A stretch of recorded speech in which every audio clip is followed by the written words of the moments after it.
Arc Warden, yeah. So it is maybe a lot of Empire's core strategies that they're going to have to change up, but you know, that could be a good thing as well, like as with every other 17 teams here at the International.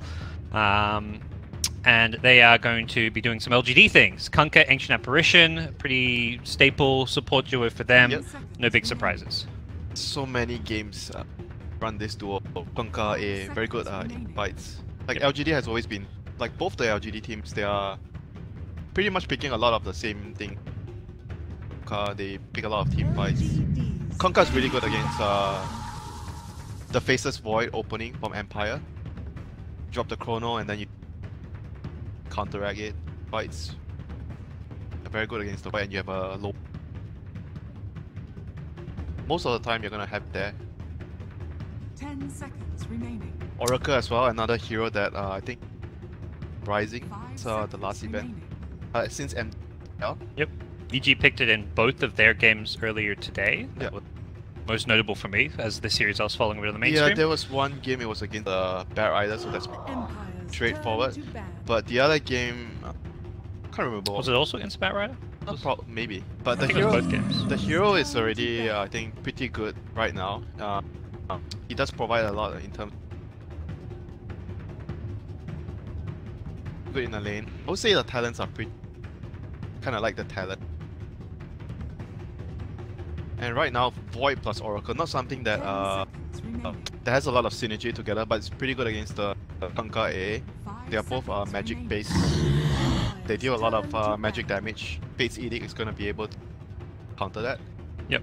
So if someone gets X and you know they're about to get initiated on, if Oracle's behind them, they can theoretically bail them out a little bit with either the Fate's Edict or the False Promise. And right now, LGD in the second phase, they ban out OD, TP. Two of the heroes that are really good with the Oracle and with the Faceless Void. Very good synergy heroes with the current two picks of Team Empire. Empire, on the other hand, they have removed Ben. Empire is also a team who traditionally, I'm not sure if it changes with Resolution coming in, would run that mid carry. Like FN in the mid role was more of a carry than Chappie, for example. It seems like that may still apply with Resolution, we'll have to wait and see, but FN definitely is a very greedy mid player. In the game where I watched, they had the Luna. They pretty much have two very heavy farming heroes. They actually had Luna, Queen of Pain, and Faceless Tricore. So I would say they were pretty greedy. Yep. All three of them want a certain amount of farm to be able to. We're gonna make it this big team fight for LGD. They get the Magnus. We're gonna be seeing some Troll. big 5v5 action. Maybe Magnus. Not sure what they're gonna go for. There's a lot of combination Magnus, but it does tell us that team fight is the way. Yep. Fight on top of team fight. How do pretty much a few ways you can respond to heavy team fight. You can go for like wave clear in terms of your overall lineup, so that you constantly push out the waves and you make it very difficult for the enemy team. 5 and 5 men. They go for the Clockwork. Good hero against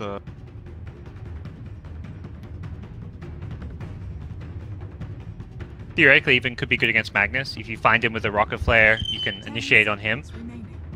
So, see if that's a pick that works out. And also leaves their draft very open. I think there's a lot of question marks about where heroes are going for Team Empire. You've got Clockwork, who can be played as an off-lane, as well as a 4th-position hero, and then you've got Faceless Void, who can be a carry or an off-laner. So I think Empire's drafts and lanes, until maybe this 4th pick, hard to predict. Now it gets a little bit easy. You see the Enigma, you're expecting this as a core hero in the off-lane, the Clockwork as a support. Now you know that Void is going to be a safe lane farmer. Oh, you wish you could pick Rubik right now. Well, they've got a ban to protect it. Obviously, Rubik is not going to be that ban because they've got AA. Unless they're on a mid Rubik, which, probably you know, not. if it was like Liquid, you'd be like, Miracle's probably asking for it. And we'll see what the response is going to be. Enigma, one of Ghost Stick's comfortable heroes. Pubs I see. So as their officials. Pretty good here. You mentioned they ran a tri-core lineup. This is, again, similar kind of thing. Yeah. Farming offlaner, farming carry. FN is always going to want farm, so expect to see him on some Quap, Puck, on the whatever other mid. hand, they are going to be able to balance it out with Oracle and Clockwork. The support duo that doesn't really, like, if you look at their support duo, none of them need a lot. They just pretty much need their levels and they're good to go. So that's how you balance out when you have a 3 farming cost. You have a 4 and 5 that doesn't really need to. Really seems like the overall sentiment from the two drafts is big team fight though. You've got the Magnus, Kunkka, AA. LGD saw the Void and they're like, we're going to pick a Magnus, we're going to counter with a Kunkka, let's get team fight, and then Empire's like, well, let's one-up you, let's get an Enigma. Do you feel like either team has an edge for the big team fights? I think if it goes down to late game, refreshers on the field, definitely I'm gonna favor the Void and Enigma. But in the early game, I would say that the Magnus Troll, Kunkka, AA, they are definitely gonna be stronger in terms of getting their items because they have Empower with the Troll. So you're gonna be able to get to that point faster, get your items faster. The pace of your game should be faster than the Enigma Void, because the way you're gonna play Enigma is like he's gonna get a Arcane's Midas, that's the build, and you're gonna keep farming and go for a pick-off if you can with the Black Hole. But otherwise, you're gonna be focused on your items. So as the Voids. Void is gonna be like, okay, I have Chrono, I'm gonna try to make a play, but otherwise I'm gonna be farming. They're both very long cooldown ultimates, and on the other hand, LGD, Kunkka, AA, they are short cooldown heroes. They are fast-paced. They are always up. Gonna be up their team fight. So I think LGD will be playing a much faster game compared to Empire. They won't rely as much on those big cooldowns, or I mean, they're just not as longer cooldowns. So naturally, they can fight more often. And they're gonna want to get the Roshan because they have the Troll. Yeah, without the Chrono or Enigma Black Hole, Empire's draft doesn't look very scary, but LGD still have a Troll with Empower. They're likely going to have a good setup and initiator in the Kunkka, so they've got a much greater ability to constantly fight. It looks like the timer is paused. I wonder if that's a DC. Fixed PC, says Yao. Not sure what's going on here. LGD can't pick, but we've got a bit of a pause. Time to start talking. Last picks. What are you looking for out of these last two picks for the teams? Empire definitely want a mid. LGD, depending where the Magnus goes, probably looking for a mid. Could be looking for an offlaner. What are you thinking for the last two heroes here? I'm thinking that LGD, which one is better right now? Having the Magnus on off lane. So I know both of their players, maybe an 11 utilizes the hero.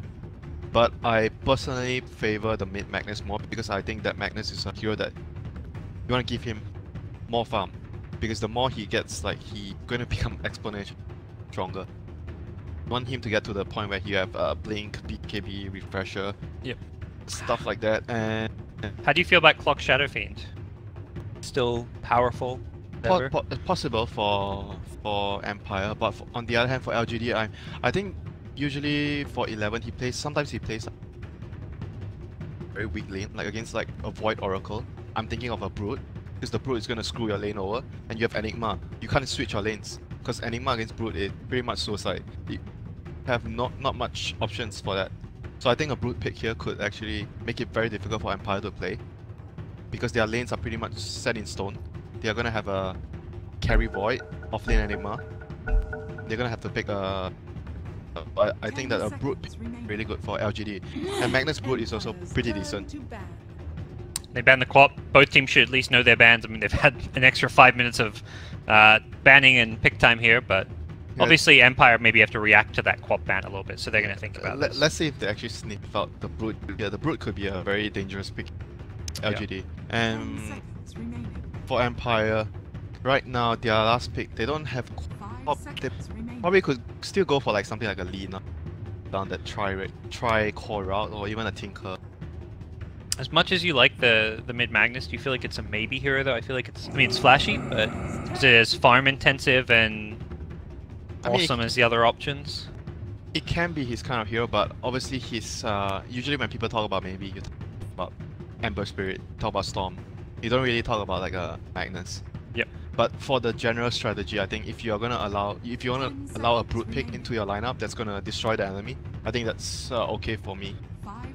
They banned the Silencer, so protecting their ultimates, and then we'll pick the Storm Spirit for themselves. So there's the Kunkka X, there's the Magnus RP, but pretty greedy. Try Storm faces 4, but they have a support duo that doesn't need much. Sort of balances out everything. Let's see what does LGD do here. Can they actually punish? Because their lanes are pretty weak. If you look at their lanes, Void, Oracle, Enigma's just gonna farm. He's gonna farm, so it's not gonna pressure too much. It's also a scenario where, like, even if Empire lose their lanes, they don't have like a good comeback timing. Like a lot of lineups would be like, well, they're going to get, I mean, a Blink Dagger and Enigma is good, but you can still cancel a Black Hole. It's not like a Storm is like a Puck, like where if you're farming, your Puck gets a Blink, you smoke up, you go gank. They don't have that easy timing. Maybe the Clockwork's level 6, but to me it looks like a greedy draft that if it gets punished, will struggle to come back. Yep, but if it gets to late game, I think that they're gonna be pretty much. You gotta favor them. Yeah, you're gonna be pretty much happy if your Empire if it goes past like 30 minutes. We'll see what the last pick is. That may be something that suggests that LGD could match them in the very late game, or they may, like you say, try and punish the greed. Either they go like maybe an Ember so that they have some sort of lockdown, extra lockdown for the Storm, or they try to go for the Brood, which try and screw their lanes, the enemy's lane. That is, it is the Ember Winter. So the safer, I would say the safer pick.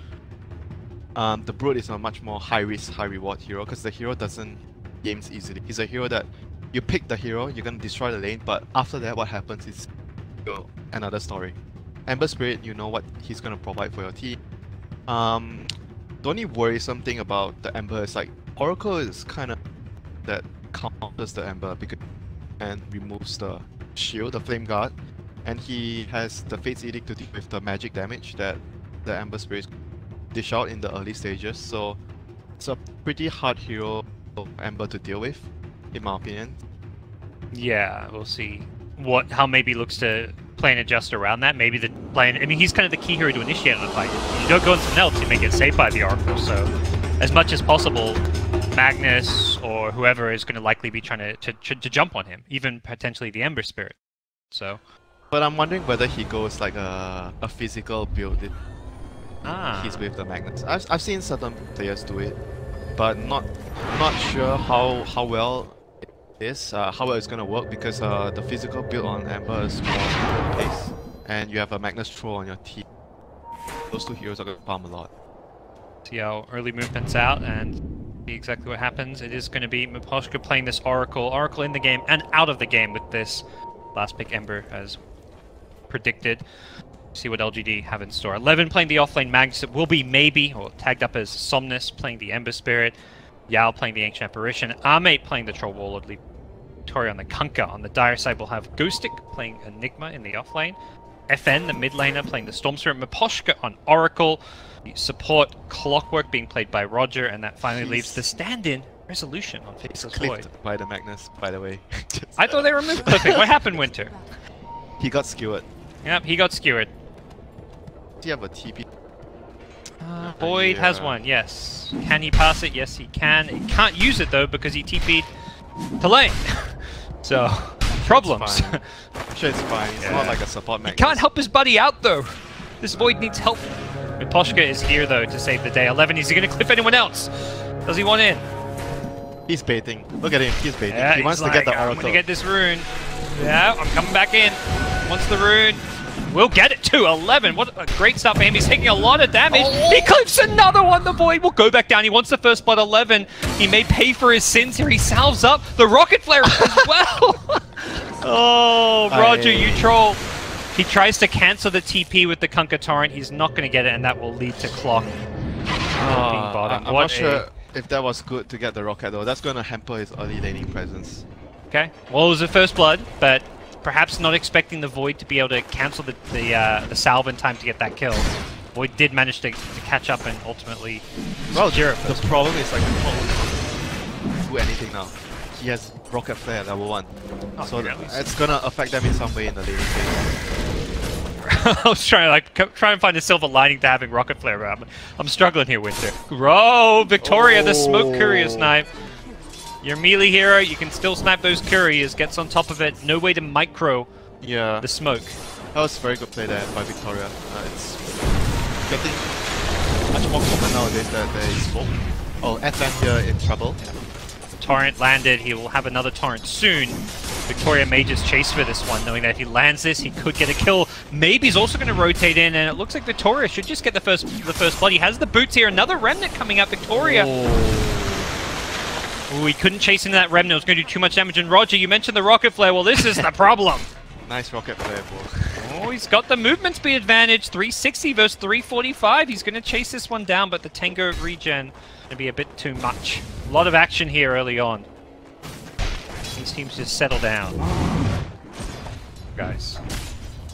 I mean, if you're Empire and you're not losing right now, because early game wise, I think that LGD have a much more aggressive early game with the Kunkka and the A. Both of the supports are really strong in the early game. Empire wants to play a much... Gets the bash! Oh! Renzo! 2 bashes and like 3 or 4 hits there. It's a level 1 bash. You wouldn't believe it, and it was. So overall right now, Empire gets another extra kill here. So Rezo gonna have a very, very fast, smooth early game. Are you concerned about Storm's last hits right now? He's very far behind in the mid lane. Because he got chased around by the Kunkka earlier. That's... Can the clock get the courier back? Courier snipe one way, he's gonna cogs it! Roger says, nom nom nom. Courier for dinner. Oh, that's something new for me. I've never seen that either. That was something new. FN, Cold Feet Root, he is done for. This is an all-in brawl here in the early game. 2 courier snipes, multiple kills, there's been cliffings, there's been lucky bashes. Like, this game has more entertainment than you'd often find in the first 3 minutes than you will in the first 30 minutes of a lot of games. That's why it's very important to control rune. The only reason Yao was there because he picked up the 2-minute rune and he saw Kunkka around. Like, Kunkka was like staying around guarding the Ember, and he's like, maybe we can try and do something here. Comes over with the rune, gets that kill. Like, this is one of the few things where when you talk about early game, I don't think it gets talked about enough. Controlling the runes, how important it is. Carrying all those 2-minute rune, 4-minute rune, 6-minute. Every rune gives you a lot of opportunities to create a play of kills. See if Roger can get any revenge in there. Cogs up the Ember, but it didn't look like he wanted to cogs him, it looked like he wanted to push him out. Yeah. Maybe tries to farm some of those cogs.